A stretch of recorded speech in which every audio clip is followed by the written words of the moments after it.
Hello! Dito tayo. Magluluto ako ng pansit canton. Pero una sa lahat, magluluto ako ng itlog. Isa to sa mga sangkap na Ricardo.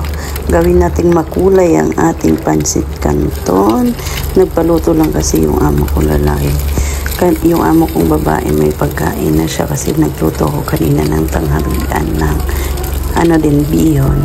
Sa kanya, ito na lang, may goreng pansit canton. Siyempre, mag-add tayo ng meatloaf. Gusto niya ng meatloaf. Yan, niluto ko na. So, ako hindi na ako kakain. Siya lang ang kakain. Siya lang ang lulutawan ko. Ayan. Mag-order sana kami sa labas ngayon kasi Sabado ngayon. Pero hindi na lang kami nag-order. Nagpaluto na lang siya sa akin ng mee goreng. So, nagpainit na ako ng tubig. Hindi ko na hinugasan yung kawali. Pero nagprituhan ko lang yun ng itlog at saka yung meatloaf. So, ito na nga, nagbukal-bukal na yung ko, ininit ko at linunod ko na rin yung mee goreng. Mee goreng, baka naman. So, pinapalambot ko lang yan dyan yung noodles. Yung amo ko parating na daw. So, yung amo ko, babae, nasa trabaho pa. Kahit Sabado may trabaho siya. Hindi siya na-absent. Nagpapayaman talaga siya. So, ito na nga, naluto na yung pansit canton ko at nalinagyan ko na ng yung yung sauce niya. Parang malasado yung luto ko, hindi siya dry. Hintayin lang natin hanggang sa ma-mix well siya. Ayan na nga, nag-plating na nga ako.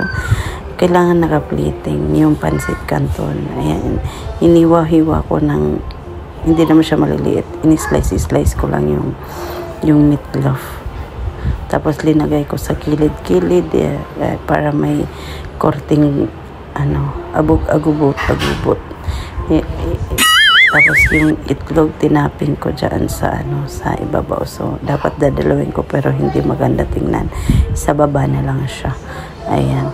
Ilagay nyo lang kung saan-saan yan hanggang sa magandang paningin sa inyong mga mata.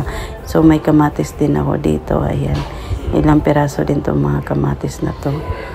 Nung nakaraang linggo pa yan hindi nakain kasi hindi sila masyadong nakain ngayong linggo sa bahay na yan.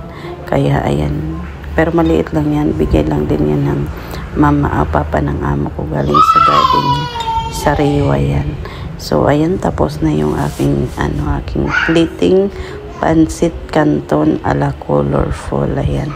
Ganun lang yung gawin nyo guys, yung pansit canton, gawing special.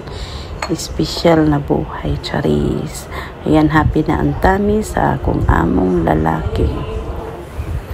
Thank you for watching.